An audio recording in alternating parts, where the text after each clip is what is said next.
témoignage de France. Voilà, bonjour France, c'est bon.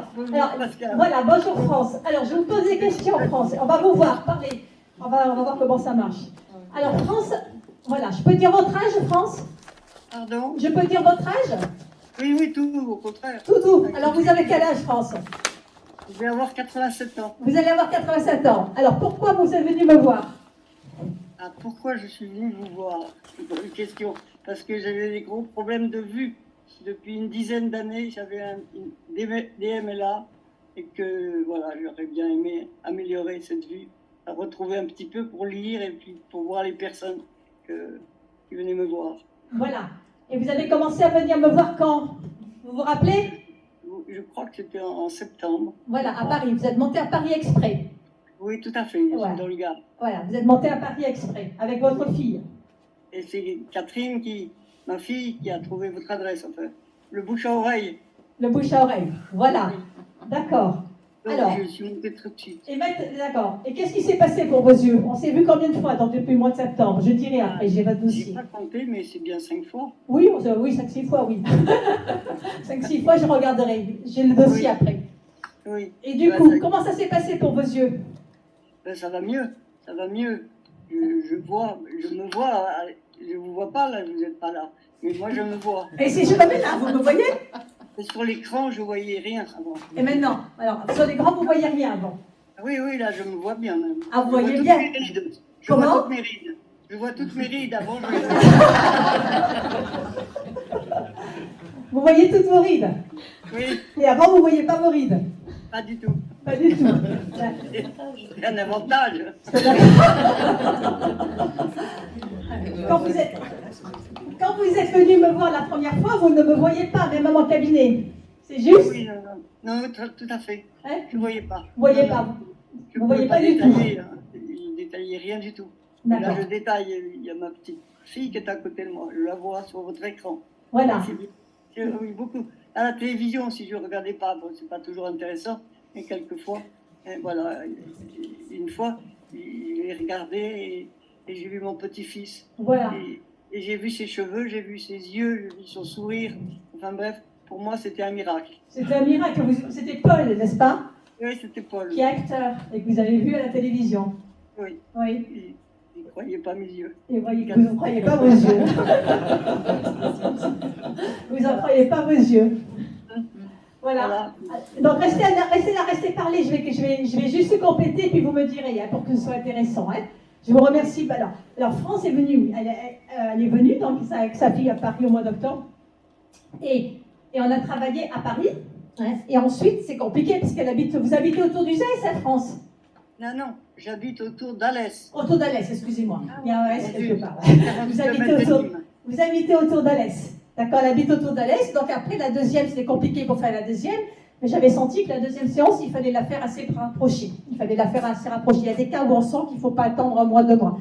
Donc j'ai proposé de la faire par Skype, c'est ça? La deuxième, on l'a faite par Skype. Tout à fait. On l'a faite par Skype. Catherine. Avec Catherine, voilà. La deuxième, on l'a faite par Skype, c'est pour dire. Et ensuite, je vais dire ce qu'on a fait. Mais en troisième, vous êtes venu me voir là où je consulte, à côté de Aix. Tout à fait. Voilà. Et quand vous êtes venu me voir, c'est la troisième séance, que vous vous êtes assis en face de moi et vous m'avez dit, Pascal, je vous vois. Oui, tout à fait. Écoutez Pascal. Voilà, Pascal, je vous vois.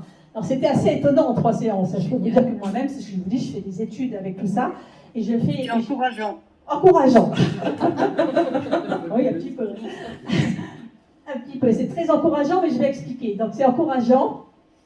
Et après, donc moi j'étais très très étonnée qu'elle était en face de moi et qu'elle me voyait. J'étais quand même surprise 3 séances. Hein. Donc même si on sait que l'hypnothérapie fonctionne et donne des résultats, là, 86 ans, 3 séances, c'était assez intéressant. Donc je me suis un peu servi de notre amie France pour étudier ce qui se passait quand même, ce que je vais vous expliquer, bien entendu, de ce que j'ai trouvé. Je ne dis pas que j'ai trouvé la vérité, mais en fait, ça fonctionne un petit peu. Donc après, on a fait des séances assez rapprochées quand même, tous les mois à peu près, tous les mois. Et à chaque fois, ça s'est amélioré jusqu'au jour, voilà, où au mois de janvier, vous m'avez dit, ben là maintenant, je vois la télévision, je vu mon petit-fils Paul. Et l'histoire du petit-fils Paul... Surtout les documentaires, je vois les détails. Ah, vous voyez les détails en plus, voilà. Donc, ce qui lui permet de rester chez elle, de ne pas être en maison. On prend des cours d'économie de la sécurité sociale, et du reste, elle est chez elle, en plus avec ses enfants qu'il adore. Voilà. Alors, l'histoire. Alors, je suis seule chez moi. Oui, vous êtes seule chez vous, hein. Les filles de lettres, hein. Je peux me débrouiller. Oui, sauf pour faire les séances Skype, il faut toujours quelqu'un. Ah, ben j'ai pas d'ordinateur.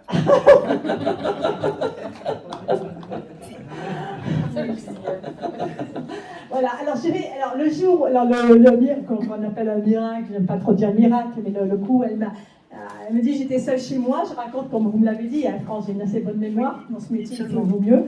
Et elle me dit, la femme de ménage me dit, venez à la télévision, il y a votre petit-fils qui passe, son petit-fils est acteur qui passe. Et France lui répond, mais non, ça sert à rien que je vienne, je vois pas, je vois pas. Et puis la femme de ménage insiste, elle dit, au moins vous l'entendrez, au moins vous l'entendrez. Et elle le voit devant la télévision, et elle le voit, et elle le reconnaît. Donc c'est là qu'il a été un grand déclic, hein, un grand déclic encourageant. Ouais. Et la dernière fois que je vous ai vu, vous m'avez dit, si j'ai bonne mémoire, vous m'avez dit que je ne sais pas qui, mais un de vos petits-fils vous a dit que vous aviez les yeux plus vifs. Oui, c'est vrai. Ouais. Il y en a un qui l'a dit, je ne sais plus qui. Ouais. Et moi, je l'avais vu sur Skype. Je vous ai dit, votre regard a changé. Et je vous ai dit, votre regard a changé. Et vous m'avez dit, oui, on m'a dit que j'avais les yeux plus vifs.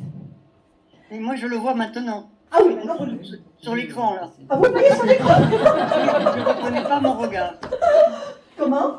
Je ne reconnais pas mon regard. Ah oui.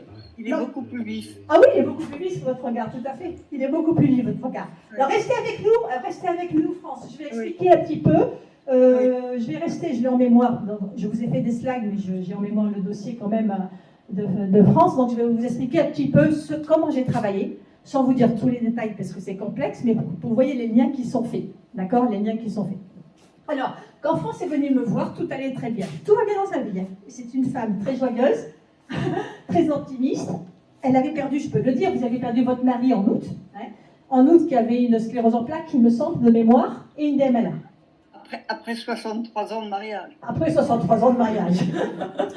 Après, ça c'est rare, hein, ça devient rare. C'est des denrées rares. 63 ans de mariage. D'accord. Donc, et tout allait bien. Elle est entourée de ses enfants, de ses petits-enfants. Le seul problème, c'est cette DMLA, comme son mari qui est décédé au mois d'août. Alors, bien sûr, il y a un lien, elle est en connexion très très profonde avec son mari. Et bien entendu, il y a un lien, mais ça ne suffisait pas. Ça ne suffit pas. Même pour moi, ça ne suffisait pas. Donc, je n'avais rien à me mettre sous la dent. Son mari, maintenant, aussi, qui est ici dans la salle, je n'avais rien à me mettre sous la dent. Il y a des cas comme ça où je me dis, qu'est-ce qui se passe? Je n'ai rien à me mettre sous la dent. Parce que tout va bien. Parce que tout va bien.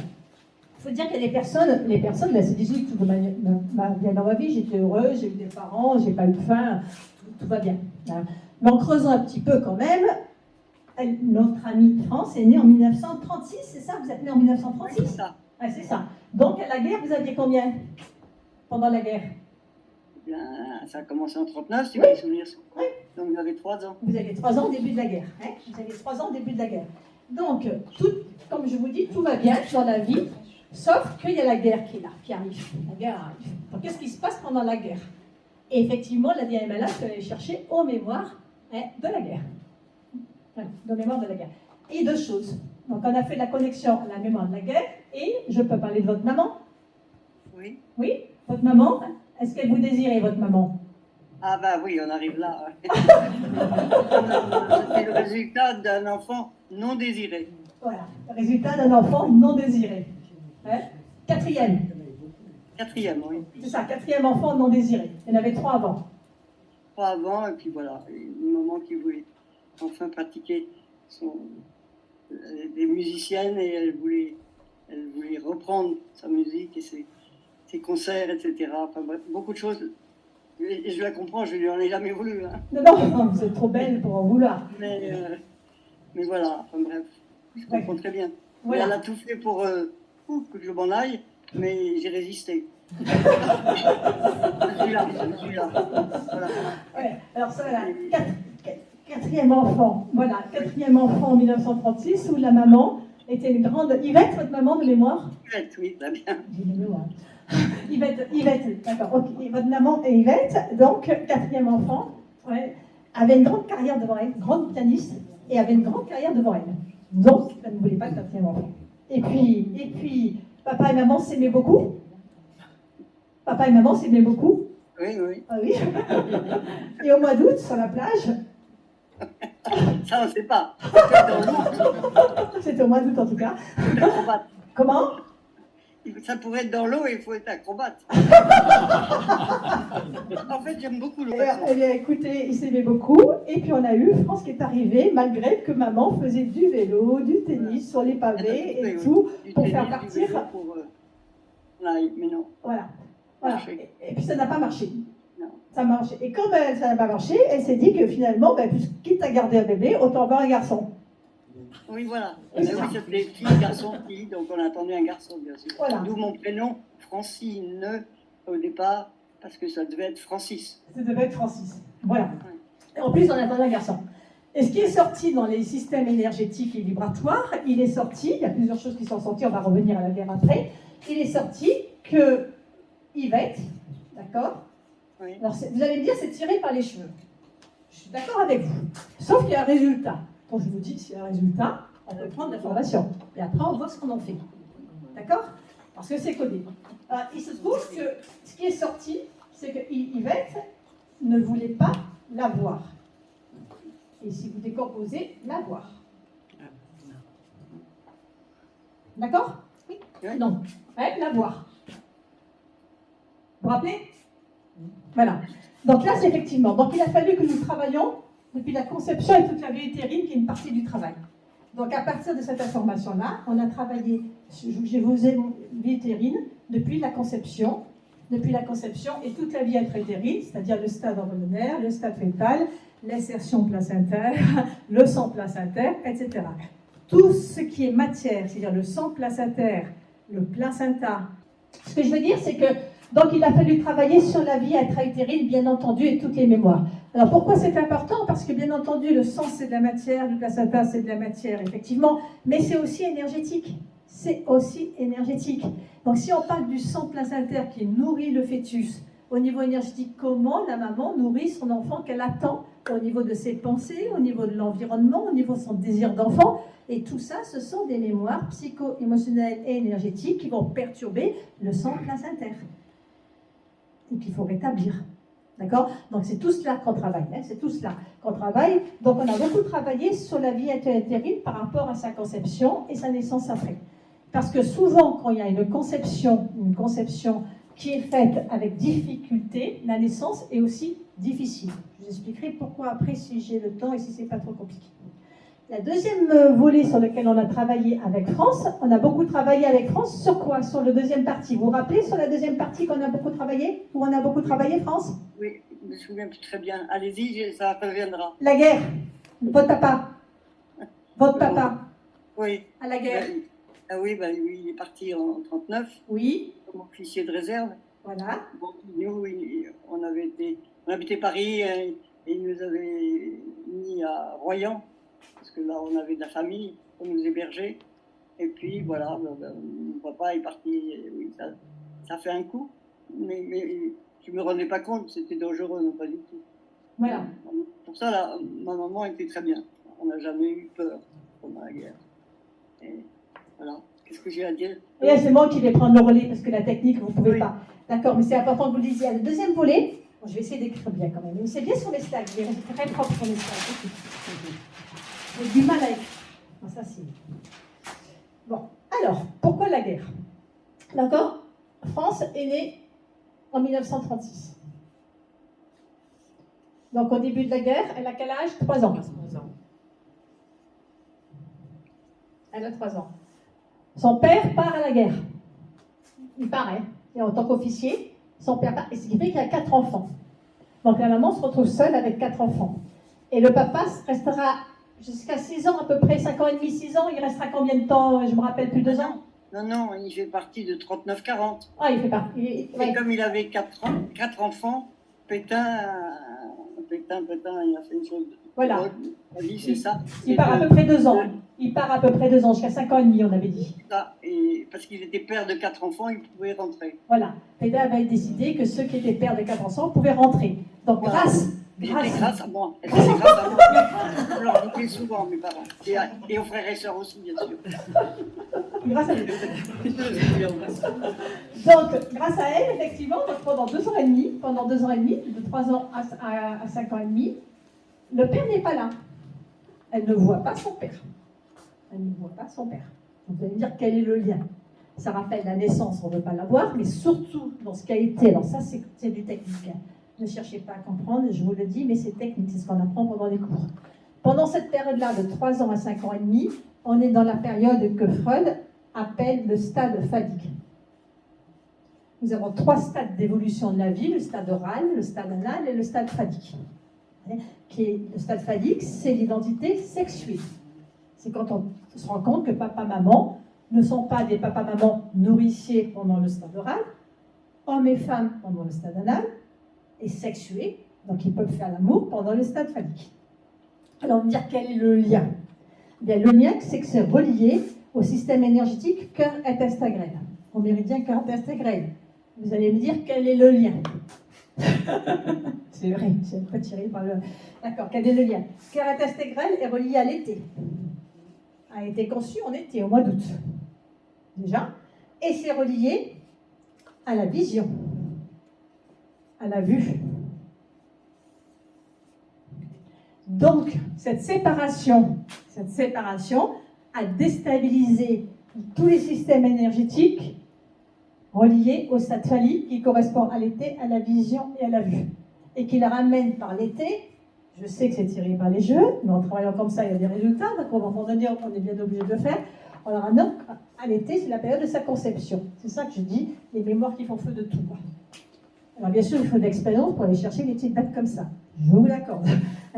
C'est vraiment chercher Charlie, dans les livres des enfants. Mais en travaillant, en rééquilibrant tous les systèmes reliés au stade phallique, à la séparation du père, pendant les 3-6 ans, en tenant compte que la séparation, où elle ne voyait pas son père, qu'elle aimait beaucoup, et en plus, les 2 systèmes qui étaient impactés, elle ne voyait pas son père qu'elle aimait beaucoup, et elle vient de dire très justement, maman a bien assumé, a très bien assumé, on n'avait pas peur. Effectivement, dans l'interrogation plus précise de ce qui est perturbé dans les systèmes, maman n'avait pas peur, elle a bien assumé, mais elle n'a jamais parlé réellement du problème de la guerre. Elle a fait comme si tout était bien, comme si tout était parfait, comme si tout était bien. Mais n'oubliez pas que les enfants sont de tout. Depuis la conception, on sent tout. Donc même si tout est parfait dans la matière et que maman protège tout, les systèmes énergétiques, ils disent non, c'est pas si ok que ça. Papa, là, le fait qu'on ne voie pas notre papa, c'est pas si ok que ça. Et où il est, papa? Il est où? La guerre. Donc, il y a ce qu'on appelle les non-dits. Ces non-dits pour protéger les enfants. Les non-dits pour protéger les enfants correspondent à quoi? Correspondent au système réinvesti. Au système réinvesti. C'est-à-dire tout ce qui n'est pas dit. C'est le système du déni. Système réinvesti correspond à la vie intra-utérine et à la conception. Donc le fait de cet environnement où maman ne dit pas, fait comme si avec tout le courage de ces mères qui se sont retrouvées seules, il n'y a pas de critique là-dessus, mais suivant la sensibilité et les mémoires et les liens, on arrive à déstabiliser les 2. Et quand on sait que la rétine, dans les systèmes énergétiques que je travaille, correspond aussi au système réinvesti, et la vision à la vue, et l'association des 2. Et en travaillant au niveau vibratoire, quantique, à rétablir toutes ces informations, en quelques séances, c'est allé assez vite. C'est allé assez vite, parce que j'ai la pratique, parce que poum, poum, boum, je fais laser, c'est laser. Et bien du coup, on arrive à avoir résultat. D'accord? Et c'est intéressant parce que c'est pas la première fois que j'ai des résultats sur des glaucomes ou des MLA. Alors je ne le dis pas et vous ne le direz pas, parce que sinon, comme c'est des thérapies, des pathologies qui ne se soignent pas, je vais tous les avoir et je vais faire que ça. Ce que je ne voudrais plus, c'est transmettre. Transmettre, c'est pour que les gens puissent m'aider un petit peu. Sinon, je vais me retrouver. Mais il y a des résultats. Il ne faut pas que ce soit pris trop tard et trop bien, mais c'était quand même important. Alors, France, qu'est-ce que vous voulez rajouter? Je ne sais plus très bien. Vous ne savez plus très bien? Comment vous y voyez là? Oui, je vois, je me vois toujours. Ouais. Bon. Oui. Comme j'ai fait le résumé de la thérapie qu'on a fait et qu'on va continuer pour consolider, parce qu'il faut toujours continuer pour consolider. Oui. D'accord? Donc, mais je tiens à continuer. Vous allez continuer. Voilà. Oui. Et en plus, vous avez toujours dit que vous aviez un bon moral maintenant, que vous étiez toutes gaies. Oui, pas toujours, hein, parce que vous n'y êtes pour rien, c'est les douleurs partout. Ah oui, c'est les douleurs de la vieillesse. Oui, de la vieillesse, Voilà. je le dis. Oui, Voilà. ça, c'est comme ça. Voilà. Oui. Et puis je suis bien entourée. Vous êtes bien entouré. Oui, c'est très bon. Et vous m'aviez dit que votre objectif, c'était de pouvoir lire, même si c'était écrit en gros, mais vous m'aviez dit que vous lisiez avec un feutre. Oui, alors maintenant, avant, effectivement, j'essayais toujours d'écrire avec un gros feutre et un double papier parce que ça traverse. Oui. Et je voyais rien. Je ne pouvais pas me lire et du coup, je me faisais lire. Et maintenant, je peux écrire en gros avec mon gros feutre et je me lis. Hein. Je me lis. Puis je peux me servir de mon téléphone qui parle là, c'est très bien. Voilà, voilà France. Voilà, donc beaucoup de domaines. D'accord. Est-ce que vous avez autre chose à rajouter? Je vois pas. Vous voyez pas? On va vous laisser alors. Hein? On va vous laisser alors. Ah oui. Mais vous restez en ligne, vous restez en ligne parce que je vais expliquer plus en détail. Oui, oui, volontiers. D'accord? Mais vous restez toute la conférence, hein, France, hein? Je ne sais pas si je tiendrai le coup, mais... Ben vous partez quand vous avez envie. Oui, voilà, je vais essayer en tous les cas. Bon, on va la remercier, on va l'applaudir, France. Hein. Comment?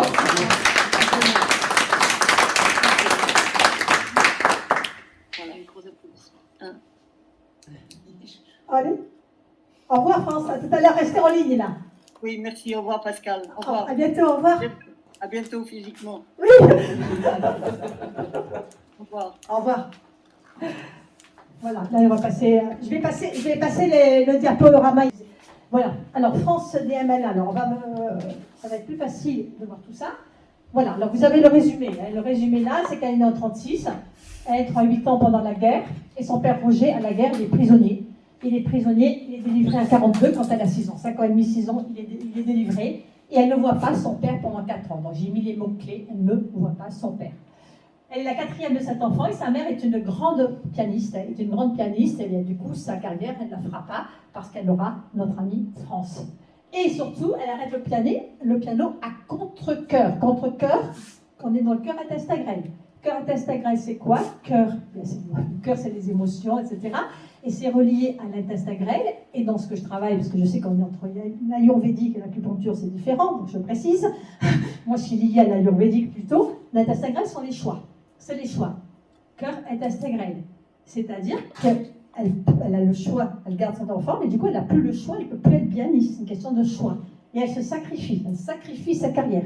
Donc, Yvette, sans le vouloir, va influencer une information négative sur le sacrifice, le mauvais choix. Elle m'impose un choix par rapport à ma carrière. Donc, elle ne voulait pas l'avoir. Donc, tout ça est relié. Donc, on travaille en magnétisme quantique pour rétablir les vibrations. Pour que ce soit efficace en magnétisme quantique, il faut que ce soit extrêmement précis. C'est pour ça que je vous parle de contre-cœur, que je vous parle de sacrifice, que je vous parle de l'avoir, que je mets les dates, parce que c'est la précision qui fait que l'énergie perturbée va se remettre à être OK. Donc c'est la précision. C'est pour ça que la méthode, elle ne s'apprend pas, il n'y a qu'un faut que. Hein. C'est pas, je libère des trucs, non. C'est par stade, c'est extrêmement précis et chaque action est importante. Et très ciblée. C'est rien laser. Hein. Voilà, c'est pour ça que je vous mets tous ces mots en gras. Donc, sacrifier sa carrière. Ensuite, dans le travail, je travaille là sur les corticosurrénales, qui est la source de la vie, les origines de la vie, et je travaille sur l'identité cellulaire, parce que l'identité cellulaire n'a pas pu se mettre en place correctement, parce que pour ceux qui sont un peu psy, qui connaissent un petit peu, l'identité du oedipienne se fait à peu près à 7-8 ans par rapport aux relations papa-maman. On tombe amoureux de son papa, on tombe amoureux de sa maman, etc.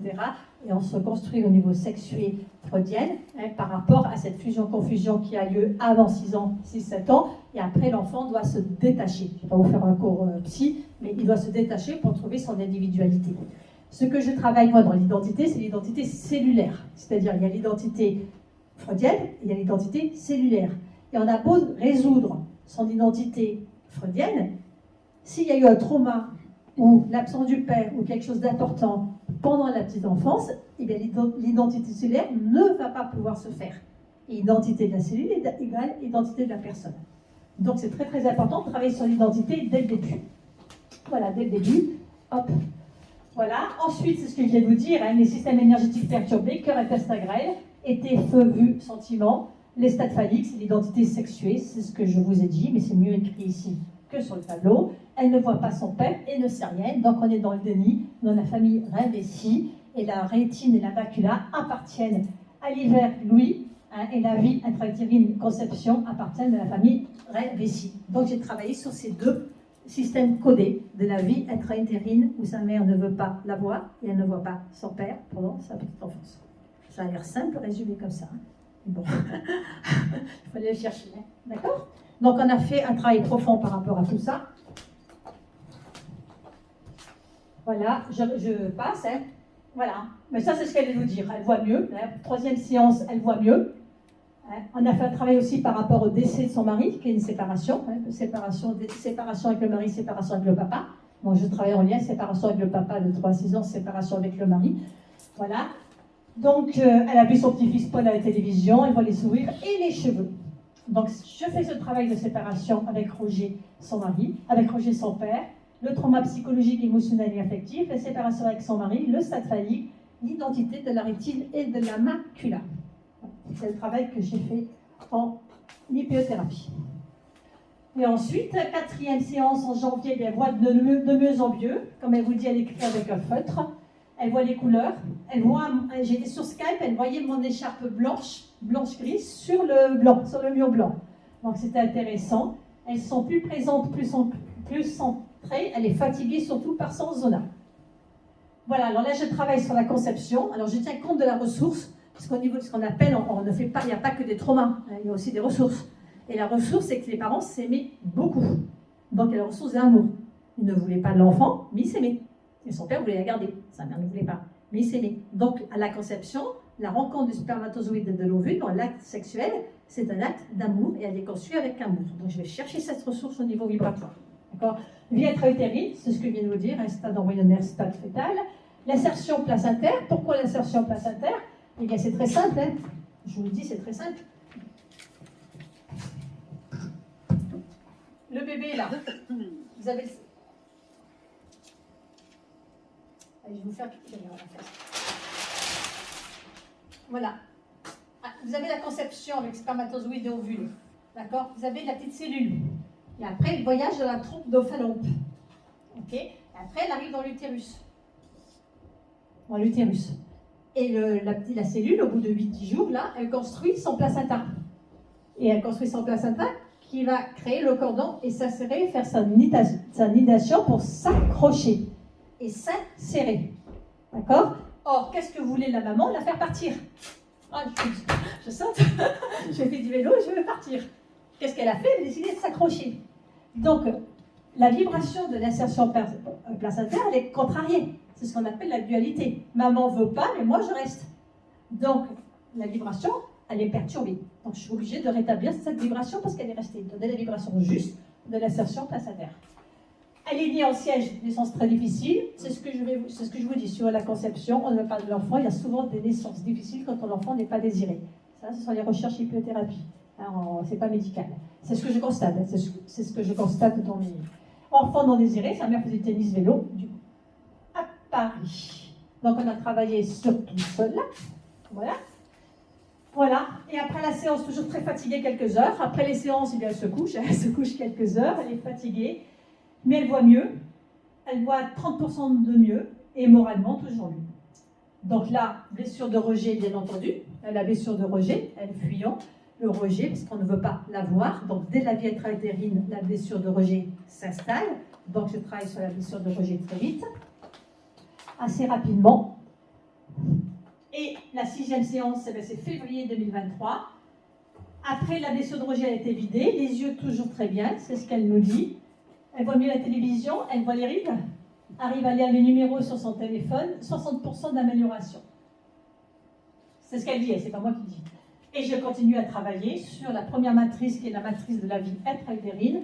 Le sang placentaire, je viens de vous le dire, elle est nourrie par le sang de la maman, avec une maman qui ne veut pas, donc comment la vibration du sang, par qui on est nourri. Cristallisation du stade phallique, c'est-à-dire le stade phallique, on l'a reconnu, mais il a cristallisé par l'absence du père. En négatif, et toujours je travaille sur les vibrations de la macula et de la rétine à chaque fois. À chaque fois. Voilà. Des questions? Est-ce que c'est juste, France? France, est-ce que c'est juste, tout ça? Oui, oui, c'est tout juste et je vous félicite. Vous suivez quand même, hein, c'est bien. Je suis au courant. Formidable, bravo. Merci, France, de votre confiance. Ok, alors, des questions, des remarques? Bah, c'est spectaculaire l'évolution en 6 séances. Ouais, c'est ça. Complètement incroyable. Ouais. Ah oui, non, mais je suis d'accord avec vous. Ouais. Comme vous dites, effectivement, vous êtes un vrai laser qui fait toute la démarche et les liens. Ouais.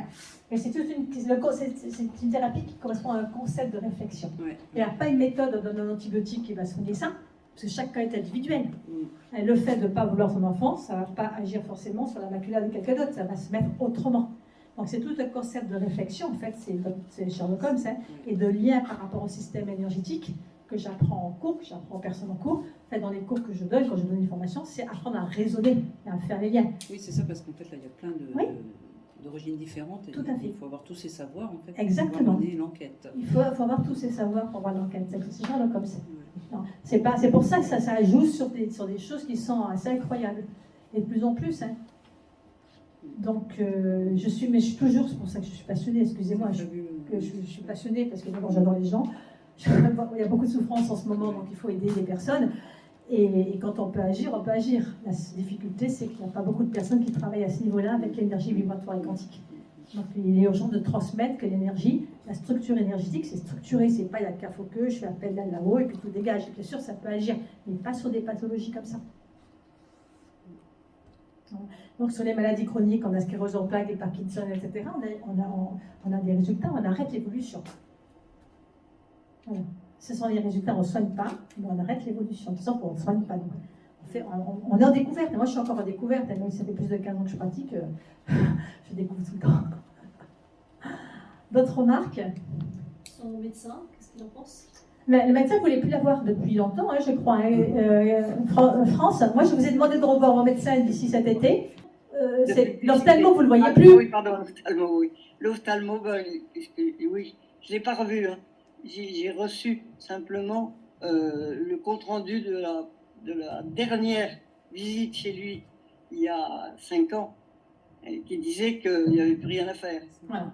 Qui disait qu'il a peine de revenir à l'hôpital. C'était à Montpellier. Voilà. Et alors, ça serait intéressant, effectivement, dans quelques mois, de retourner le voir pour qu'il dise le résultat, pas le résultat, mais enfin, ce qui arrive maintenant. Enfin, vous voyez ce que je veux dire? Bien sûr. Et il n'est pas au courant, je ne l'ai pas revu hein, depuis combien de temps, depuis le jour où il m'a dit que c'était plus la peine de revenir. Quoi. Bien sûr. Bien sûr. Voilà. Voilà, bien, vous restez, on va passer à un autre cas. Maintenant, la personne de l'Assemblée vous félicite beaucoup et puis vous remercie de votre témoignage, France. Ah non, mais c'est pour aider aussi, hein. C'est pour, oui, c'est pour, je sais pas comment on dit, pour aider, transmettre. C'est pour transmettre. Merci. Merci, ouais.